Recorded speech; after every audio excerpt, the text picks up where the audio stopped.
कोकणातील मुसळधार पावसामुळे डोंगराळ भागात दरड कोसळण्याच्या घटना वाढल्यात। महाबळेश्वरला कोकणाशी जोडणाऱ्या आंबेनळी घाटात गेल्या 2 दिवसांपासून छोट्या मोठ्या दरडी कोसळतात। प्रवाशांच्या सुरक्षेला प्राधान्य देत प्रशासनाने आंबेनळी घाट वाहतुकीसाठी बंद करण्याचा निर्णय घेतला।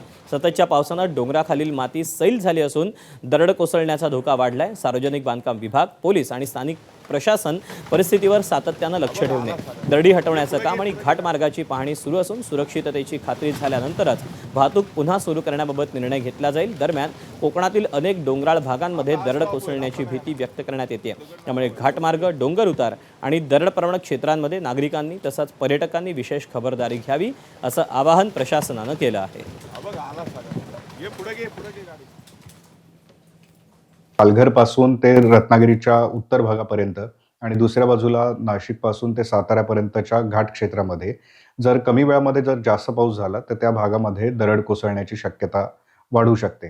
गेल्या काही वर्षांमध्ये आपण बघितलं की माळीण, तळीये किंवा इरशाळवाडी सारख्या घटना घडलेल्या आहेत आणि या भागामध्ये दरड कोसळण्यासाठीची जी आधीची स्थिती होती तशीच काहीशी स्थिती आता आपल्याला दिसून येते की आठवड्याभराच्या कालावधीमध्ये जवळपास 600 ते 1000 मिलीमीटर पर्यंतचा पाऊस झालाय आणि नंतर तासा 2 तासांमध्ये कमी वेळामध्ये जास्त पाऊस झाला आणि अशाच वेळेस या दरडी कोसळलेल्या आहेत।